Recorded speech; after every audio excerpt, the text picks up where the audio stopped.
So, now you understand the role of intensity in both qualitative and quantitative analysis. What is the role of intensity in both qualitative as well as quantitative analysis? Qualitative are done, that is indexing, knowing structure, lattice parameter, everything, but quantitative is again important because that will give you the phase, what kind of phase is there in your material. And for both, intensity plays the important role, because when you are plotting the graph between S and intensity, then this tells everything, right. This is the XRD plot if for a crystalline sample, this is your intensity peak and this is your 2 theta or S, same thing. So, this intensity therefore is playing role for both qualitative and quantitative, because this intensity is corresponding to a particular angle 2 theta that gives the idea about the structural parameters. And this intensity, integrated intensity, if you take throughout the angle all values of S, that will tell you about the phase. What is the intensity for what kind of planes available, because each peak is responsible for a plane. Every peak in the XRD pattern is responsible for a atomic plane indexed by HKL, which is Miller indices, and you have to know what kind of plane is coming here, so that the peak is going to that value. So, this corresponds to another scale value, this corresponds to another scale value, and whatever peaks are there, you have to first index it, that corresponds to each set of planes, that you know, that is indexing. Indexing's job is that to know what is the value of HKL for a particular atomic plane. Then again the quantitative analysis is a little bit complicated in the sense that if it is a single phase, then it is very rather very easy, but when it is a multi-phase system, multi-phase means like soil is a multi-phase system where there are many phases together, and you have to identify what kind of phase is there and what percentage of each phase is there. That will be a little bit complicated, but if it is a single phase system, it is very easy that to say. So, single phase means only one type of compound, multi-phase means various types of compounds are there, like soil. Soil is an example of multi-phase system. Clay, soil, polymers, composites, they are all multi-phase system, and in that case analysis is little bit difficult, but we have to do it. Let us say go for the single phase system, then you can extend it for the multi-phase system. What is that quantitative analysis done for the single phase system? So, now the role of intensity is for both qualitative and quantitative. Position tells about the structure, but the magnitude of intensity give you about the phase, what kind of phases are there in the material. So, this magnitude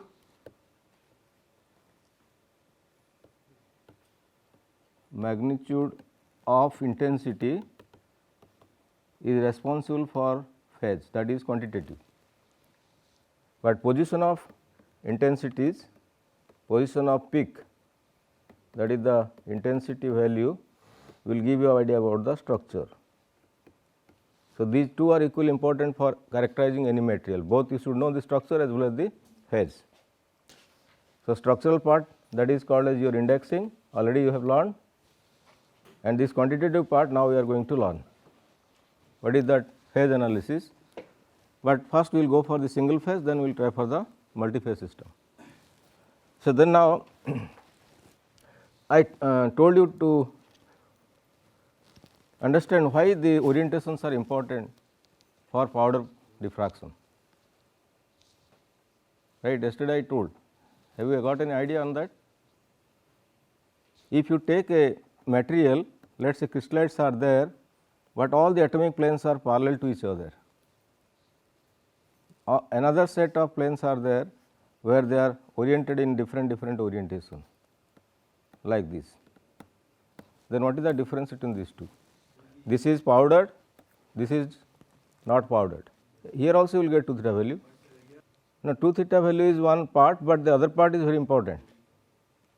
The important part is that it is anisotropic arrangement. Once it is not powdered, it is anisotropic, means the HKL values are oriented in a particular direction with respect to the incident beam. But if this is the case, all kinds of orientations are equally important. and the statistical averaging for the intensity is much more better to get the intensity, right. Because sometimes the powder system or the samples are irradiated by the X-ray beam and which is not fixed, it is rotating about an axis, it will rotate. That means, it will incident on all H-scale values having same H-scale value, but all kind of H-scale values available in the powder. All kinds of means suppose for example, H-scale is 1, 2, 3, here is 1, 2, 3, 1, 2, 3, but all are parallel to each other. But in this case 1, 2, 3 plane, if it is rotating which is a powder sample, all these planes are exposed equally by the same incident beam. As a result of that, the statistical averaging for the intensity is much more better. So, that is the reason why one has to powder it to make it anisotropic. This is this is anisotropic and this is isotropic. Isotropic means the orientation of all H-scale values will be equally playing the same role for the intensity. Intensity is important, so you have to take precautionary measure for measuring the intensity, and this is much more better than this. And but for some cases, let us for example, texture. What do you mean by texture? How the grains are oriented or the crystallites are oriented in a material like metallurgical samples, it is very important. What is the orientation of the grains, phase boundaries? Then this is important for texture, and this instrument is there in our institute in metallurgical and material science department, that is only meant for texture, right. If you want what kind of orientations are there, then you should go for that kind of system. The diffraction pattern is only meant for texture, not for powder, right. But our department is having powder diffraction. So, this is the difference between powder and texture. Why you are needing sometimes powder and sometimes texture? If it is a metallurgical sample or material with some grain boundaries with different types of crystallites, then you should have to go for the texture. Texture is this anisotropic, but if it is phase analysis for any material that you want to do, then better is the isotropic powder sample. So, that the statistical averaging for the intensity is much more better in that case in comparison to textures. So, then now the difference between texture and isotropic are done by different kinds of instruments. This is separate instrument for diffraction, this is separate instrument for diffraction. This is there in metallurgy department, this is there in our department, that is powder diffraction, but both are diffraction, purpose is different, right. You cannot use this for this and you cannot use that instrument for that, they are meant for this specific purpose. Texture means you are measuring the texture part only, but here you are measuring the phase. Here phase analysis is not that easy and it is not meant for phase analysis, it is only meant for texture. How the planes are oriented, how the grains are oriented, all those things information you can get it from this diffraction, but here you can get the phase. Powder diffraction is meant for phase analysis, that is quantitative analysis, right. Then now if you go for the isotropic sample which is powder, then what you have to do, there is a sample holder and X-ray beam is coming irradiating the sample which is in powder form and it has a definite size. You should put the sample on that sample holder and then the beam is irradiating that sample, right. Then the diffracted beams are going out and detected by the detector at different values of S or 2 theta. That is why you are getting this graph, right. This graph is only by this kind of arrangement which is there in the diffractometer, right. So, now here again important thing is that in texture you see when you are telling the intensity, intensity is a function of no doubt S, but at the same time also a function of lambda. What kind of photons you are using? Wavelength is related to photon energy and they are also equally important, but here we are neglecting this role of lambda because we have selected a particular wavelength. That is why it is not a function of lambda, but only S. Otherwise, it is also depending on lambda value. What is the energy of the photon which is irradiating the sample? So, then now these sample holders are sometimes kept, actually there are two modes of operation of the powder diffraction, that is one is called a theta theta, another is theta 2 theta mode, right. Theta theta mode and theta 2 theta mode. Theta theta means the angle are not 2 theta, rather it is half of the scattering angle. So, the instrument is designed to keep it in that mode also, theta theta mode, but here it is 2 theta mode. 2 theta modes, grazing angle is theta, but the diffracted angle is 2 theta. So, if it is theta, this angle is theta, then this will be 2 theta. So, there are two modes, one is theta theta mode, other than the theta 2 theta mode. Grazing angle is theta, but if the diffracted angle is theta again, it is theta theta, but if it is 2 theta, then it is theta 2 theta mode, and usually we are collecting data in this mode, theta 2 theta mode. That is why it is written here, it is 2 theta, right. That depends what kind of mode you are using, whether theta theta mode or theta 2 theta mode. So, then now if you go for the intensity, then what kind of precursive measures one has to take, because broadening is the most important part. Broadening is the most important part in intensity. Then from where it comes and why it comes, why there is broadening in a peak. There are various reasons for broadening, and different people are working on that broadening and concluded few of the important points one has to take care in order to avoid that kind of broadening, because broadening is leading to error. Broadening is a kind of error involved in diffraction. Then we should understand why there is broadening and what is the reason for that, so that you can avoid it. There should not be any broadening effect unless it is referred to a particular kind of material. So, now what are the reasons? Let me first write you the intensity, how you are getting mathematically. What is the intensity expression for a diffraction pattern? The intensity is a, I am telling, that is why I am telling it is single phase corresponding to a particular peak with a single phase alpha. Let the phase is alpha, because iron is having different phases, you know, alpha iron, beta iron, many kinds of iron is there, and if it is involved in the compound, there are different phases of iron compound. But I am specified to a particular phase implied by alpha. Alpha is the phase and HCl is the atomic plane in that material. So, it is single phase, means alpha is the phase, if another phase then a beta is there, and if another gamma is there. So, this will imply the phase. Alpha is the symbol for a particular phase, that is why I am telling it is single phase. So, when it is single phase, then the expression goes like that, it is I0 lambda cube divided by 64 pi r E square divided by m E c square, then m HCl divided by V alpha square, then 1 plus cos square 2 theta, then cos square 2 theta minimum, then divided by sin theta cos theta, then multiplied by V alpha, this is different V, this is different V, V alpha. Of course, this factor is HCl, then divided by mu s, right. So, this is the expression for intensity for a single phase corresponding to a set of atomic plane HCl. So, now you have to understand what is the meaning of those symbols used here, so that you can understand the intensity, why it is coming like that. Then the intensities are, you see, first term here is I0. I0 is the incident X-ray photon intensity. I0 means incident. What is the intensity of the incident photon? I0, right.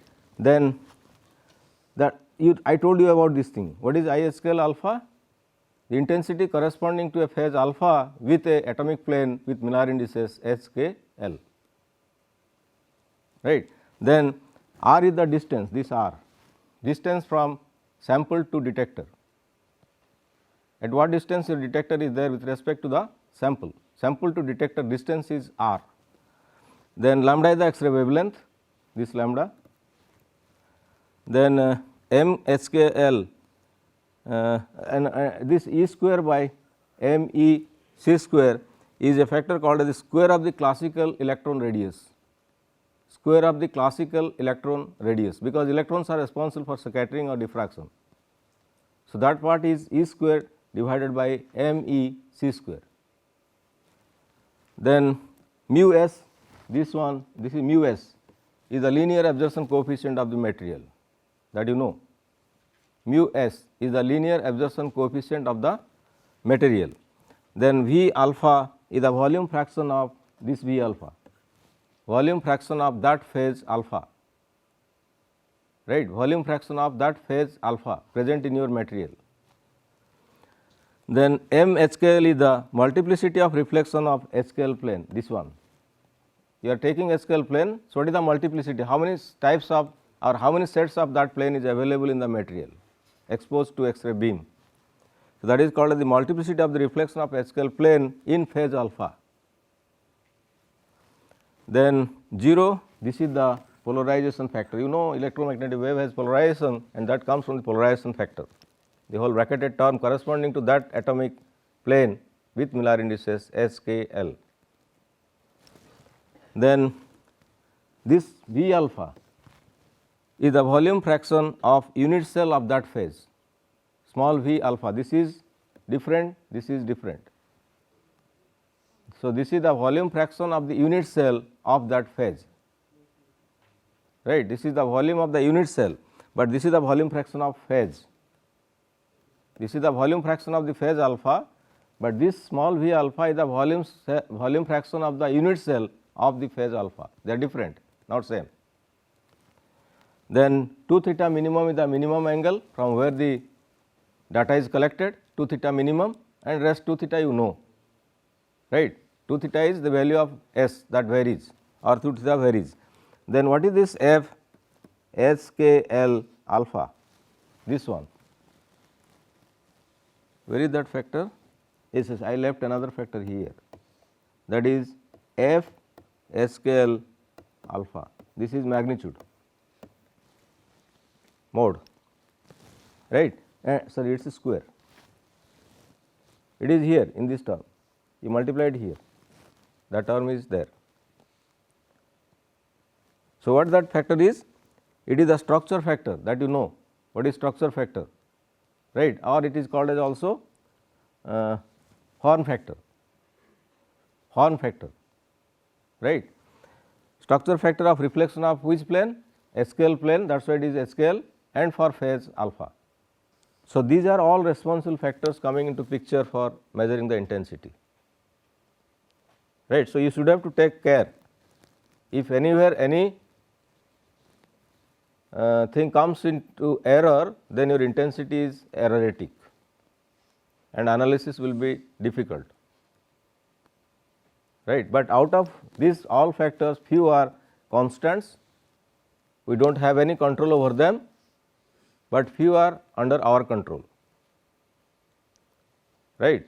So, now if I will take all the controlling factors by the instrument or the experiment that leads to lambda, then the E, R, I0, they are all depending on the experimental setup, and all are replaced by one constant, that is K E, experimental constants.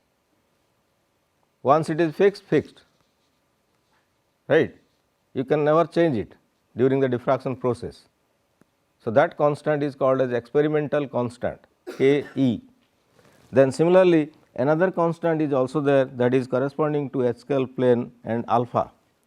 So, what is this? It is the effectively equal to the structure factor torn, right. This factor is relating to this, and the rest structure factor terms all are involved in this expression are replaced by another constant, that is K SKL alpha, corresponding to structure factor of that phase alpha with Miller indices SKL.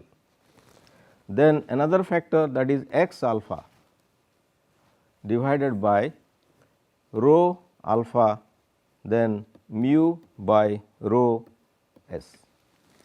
You can replace the whole thing by this expression, the intensity. So, this corresponds to structure factor, this corresponds to experimental constant, but though both are constant, K is constant. Then the next is, what is your X alpha? It is the weight fraction of that phase, weight fraction of that phase present in the material x alpha. Then density is this of that phase rho alpha, density of that phase is rho alpha, and now this is replaced by mass absorption coefficient. Linear absorption coefficient is now replaced by mass absorption coefficient. That is why this was multiplied by rho alpha, right.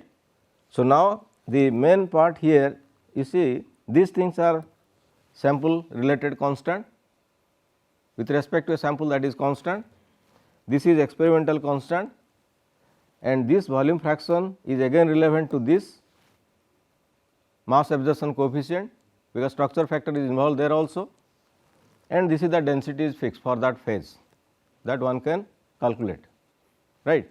So, now out of all these terms, only very important term is your this one, and for that only you are doing the diffraction experiment. If you know this, you know the phase, right. If you know that, you know the phase. So, now from the intensity you should have to know this mass absorption coefficient of that particular phase. Then if it is known, then you know the phase of that system. So, most difficult task is this one. What is the mass absorption coefficient of that particular phase that leads to the intensity, right. So, then now therefore, the so main objective of a diffraction experiment, powder diffraction experiment, only to know what is this mass absorption coefficient of that particular phase alpha. Then now if you know about that, then you should have to take precursive measures. First issue is the sample preparation, that I told, right. That is why you should have to make the powder in the dimension of 1 to 5 micron, it is very important, otherwise broadening will come into picture. That is sample preparation. How will you prepare your sample for the powder diffraction? You should powder it in this range only, 1 to 5 micron. Micron is 10 to the power minus 6 meter. The dimension of the powder must go to that order, maximum range 5, maybe less, but should not be more, right. Then because if you take for single phase it is all right, but if it is multi phase, then it should not cross 5 micron, should not under any circumstance for a multi phase system.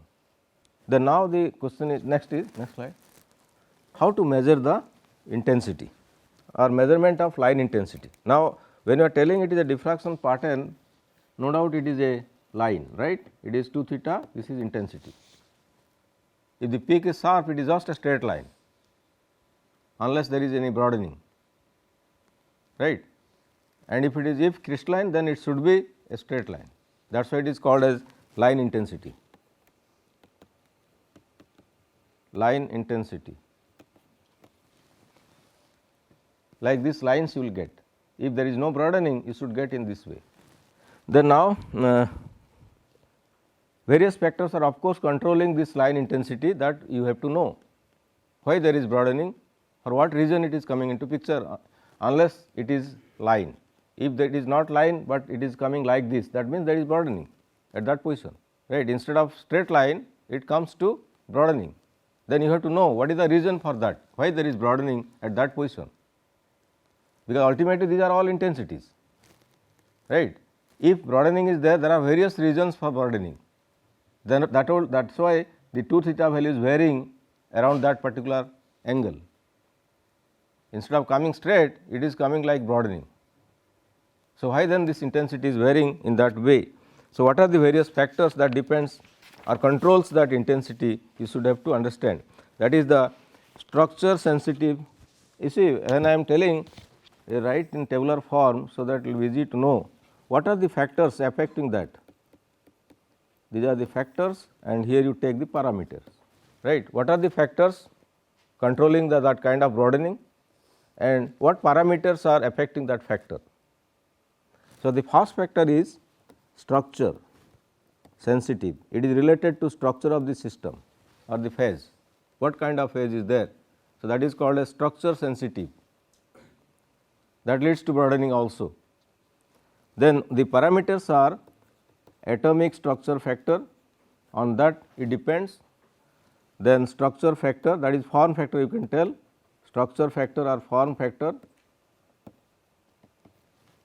then polarization, then multiplicity, you know multiplicity, then temperature. You see, on those the structure sensitive parameter depends. So, you should have to take care of all those. What is the temperature, what is the multiplicity factor, what is the polarization, what is the form factor, and what is the atomic structure factor. All is controlling this structure sensitive factor. Then next is instrument sensitive factor. It depends on the instrument what you are using. Then they are parameters are source intensity, what is the intensity of the source, then diffraction efficiency, how the system or the phase is diffracting, diffractometer efficiency, because you know the diffraction intensity is usually very small in comparison to source intensity. So, how efficient your instrument is. Then voltage drift means if the voltage will vary, then lambda will vary, intensity will vary. So, the voltage should be constant or stabilized, power supply must be well stabilized, that is voltage drift, there should not be any drift, fluctuation in voltage. Then takeoff angle means from where you will start, from which angle it will start, it is again instrument dependent. Then receiving slit width, when it goes to the detector, what is the width of the slit when it is detected, that is again important, width of the slit. Then axial divergence allowed, how much axial divergence, suppose the beam is going in this way, there will be divergence, but what kind of divergence you are considering collecting the data, right. Axial divergence, it should go in this direction, but whether there is any other divergence with respect to that axis or not, that is also instrument sensitive part.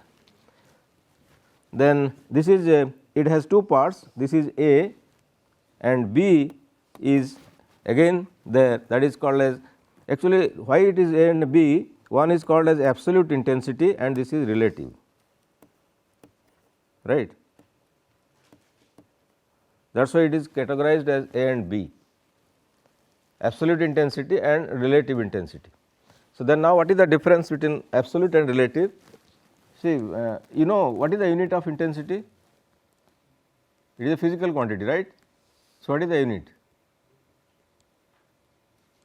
Energy per unit time, right, per unit area.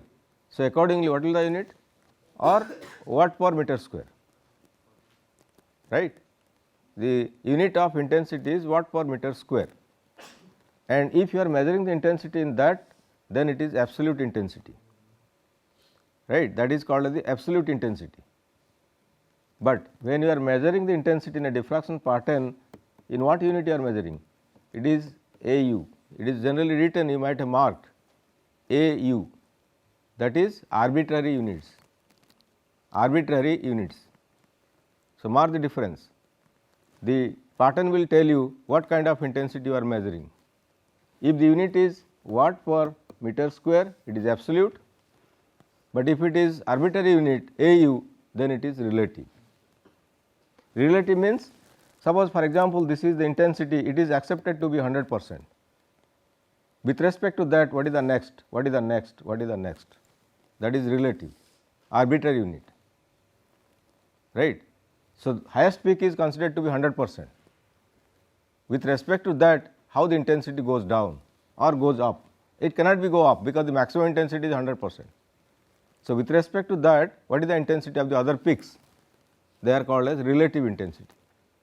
And this absolute intensity is very important to know the molecular weight of the phase, right. Molecular weight if you need, then absolute intensity is required. But for crystallography, generally molecular weight is not that important, rather the phase is important and the structure is important. But if you want, you can go for the molecular weight measuring the absolute intensity, right. So, then now if it is relative intensity, it again depends on, that is B relative intensity, then the factors are divergence slit in the incident ray whatever is going, whether it is parallel or diverging, that is important for measuring the relative intensity, and detector dead time. Detector dead time is again important. Detector dead time means how much sensitive the detector is, right. Detector dead time, that is the measure of sensitivity of your detector, how much sensitive the detector is. So, on these two factors this relative intensity is depending. So, when you are measuring the intensity, you should first understand whether I am measuring relative or absolute, accordingly you control the parameters, right. Then the next part is the sample sensitive. Sample sensitive, it depends on the sample or the material what you are taking. Then the sample sensitive depends on various parameters like micro absorption, how much it is absorbing, micro absorption, then crystallite size, then degree of crystallinity,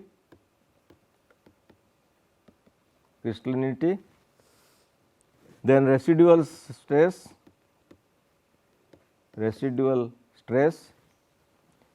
degree of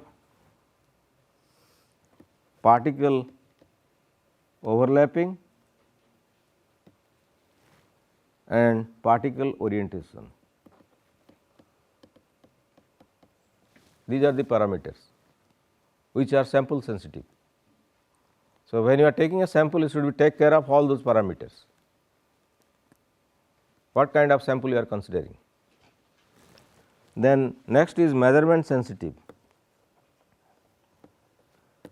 Measurement sensitive.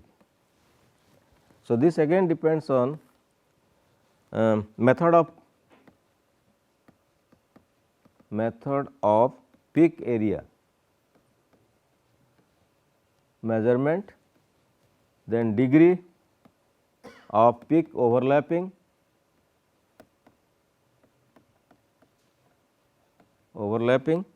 then method of background subtraction,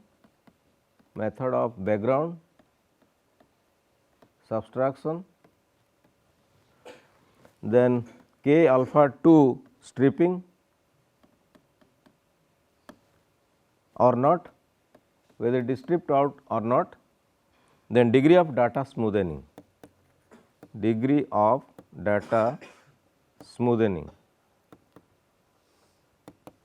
So, these are the factors on which measurement sensitive measurement of intensity is depending, right. So, then now you know about these factors. One is structure factor, structure sensitive. It is sensitive because unless you deal with these parameters, the intensity may be wrong, right. That is why it is called as structure sensitive.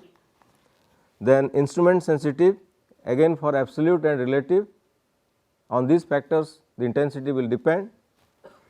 Then sample sensitive, it depends on the sample, what kind of sample or material you are taking for the diffraction.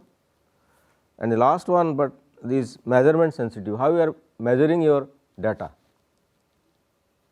right, intensity, how you are measuring. So, these are the factors on which the intensity is depending, and you should have to take care of all to get good data, reliable data. Reliable data means if you are taking all those things into consideration when collecting the data, then only it is reliable, otherwise not reliable. So, doing experiment is easy, put the sample, get the data, but you should have to take care of all those things if you are getting reliable data. Reliable data is very, very important to understand both phase as well as the structure. So, now you can tell if it is instrument sensitive, the parameter that is called as your source intensity, right, source intensity. So, that source intensity depends on what? Source intensity depends on the power of the source, right. Source intensity depends on the power of the source, means how intense the flux is coming from the source. What is the intensity of the incident photons? So, then now in that respect, if you tell, I told you about the lab system and synchrotron system, which is best one? Synchrotron is the best one, right. Other things are all same, but the source is very powerful source once it is a synchrotron system. And very important thing in synchrotron is again, you see this, there is a k alpha 2.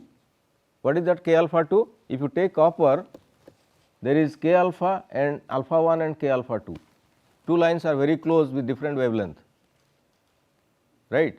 Alpha 1, alpha 2, that you know, right. So, if this wavelength is not stripped out, filtered out, then it is not monochromatic. So, you have to make it monochromatic by stripping out that k alpha 2 line, so that the source will be a monochromatic source, right. So, then now again in synchrotron facility, another advantage is that you can vary your lambda with your system. That is why it is called a synchrotron. Synchrotron means matching with your length order of the sample, whatever you are considering. You can change your wavelength to any value. That is why it is called a synchrotron. Synchronizes with respect to the material that you are considering. Whatever material you are taking, with respect to that length order, if you know, accordingly select your wavelength. So, both are equally important, because for diffraction lambda is important, length order is important.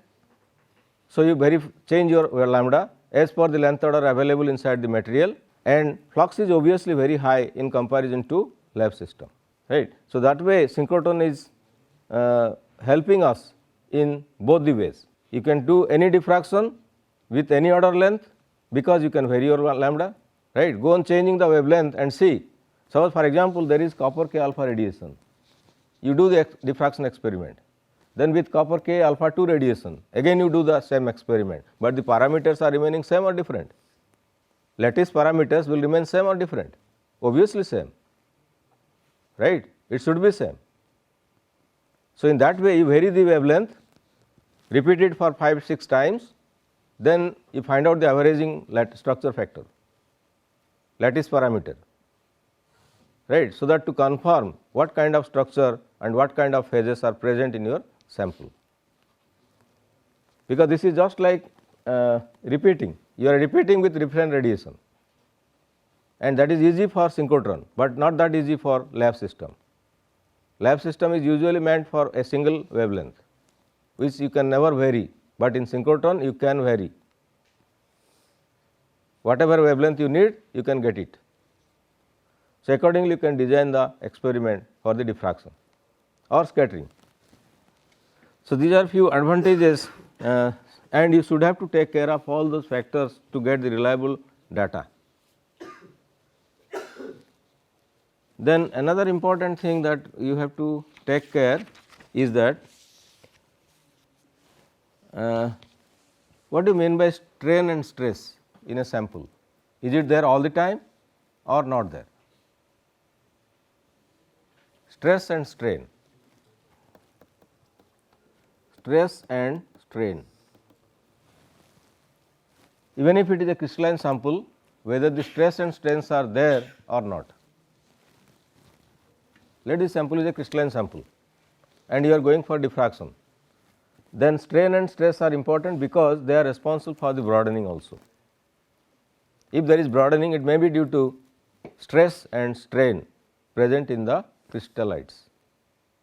So, you should have to understand, is there any stress, or if stress is there, because you know once there is stress it is proportional to strain. When there is stress there will be strain, and strain will do or modify the position of the atoms in the crystal, right. When there is strain, the atoms are not in their respective positions, but if there is no strain they will be in their own position. So, if the position is changed by strain, ultimately your intensity will change, right. When there is stress there will be strain, and when there is strain atomic positions are shifted, as a result your intensity will vary, and that is going for the broadening effect. If there is broadening, it may be the reason for stress and strain in the crystallites or the sample. If there is stress and strain in the sample, then it may happen. So, you should have to take care of that. Stress means, for example, if you are, let there is a bulk sample, generally for powder diffraction what will you do? Let us say the sample is bulk, but you have to make it powder. But how will you do the powder? What to do? How a bulk sample will be made powdered? Grinding, maybe manually or by ball milling. The ways are either grinding manually or you have to go for the ball milling. But in either the case, what happens? You are utilizing energy, heat is generated, and that heat energy may affect the stress and strain, position of the atoms. Right? Strain is automatically coming when you are doing the powders, either manually or by ball milling. Right? So, the crystal structure what you are expecting may not be same after powdering. Right? You are expecting that this is the structure, but by the time you are making it powder, you have to make it powder for a powder diffraction. So, as a result of that, some strain will be involved there. Right? Some strain will be involved there, and that affect the broadening of the peaks. Then, so the factors generally, size broadening is independent of, you see this Q, which is a value of this D. D is no length order that you want to measure, is depending on this Q, scattering factor. Right? So, the possible often a strain, but this Q is independent of stress and strain. Remember, this Q is independent of stress and strain. You will never get any idea from this Q when whether there is stress or strain, but intensity is. Right? Because broadening means it goes in this way. So, you see intensity is varying. Right? Intensity is varying with respect to Q. So, the size and shape are related to stress and strain, not by Q, but by intensity. Then, so then if it is broadening, then so now in the most cases both size and strain are equally important. Size is important and strain is important. What is the size of the powder and what is the strain in the powder?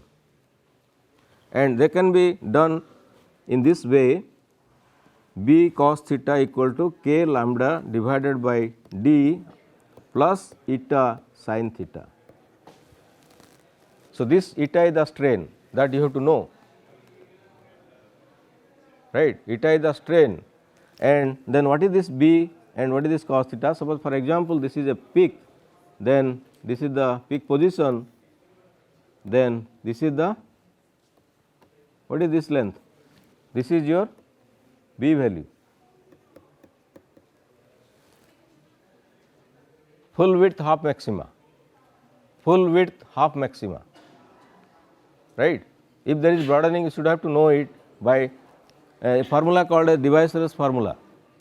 And then if you plot a graph between B cos theta versus sin theta, then it will be a straight line.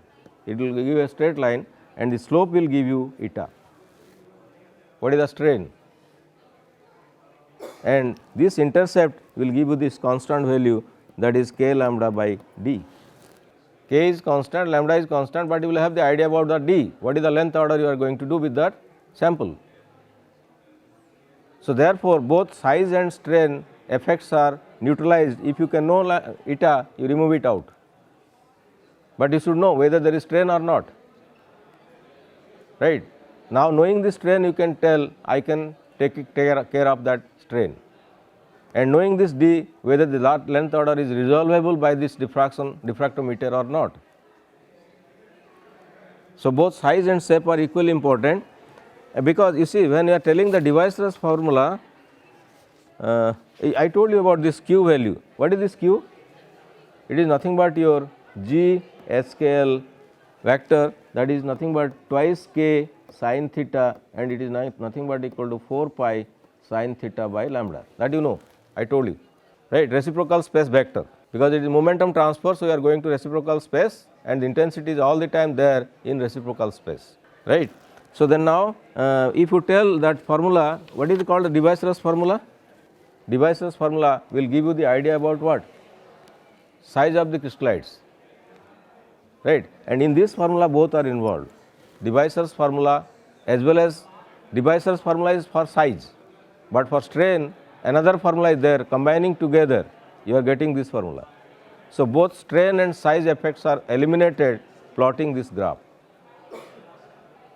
right? By plotting this kind of graph you can eliminate size effect and strain effect, both are important for intensity, right? So, taking all those things into picture, you should have to collect your intensity and see whether you are collecting reliable data or not.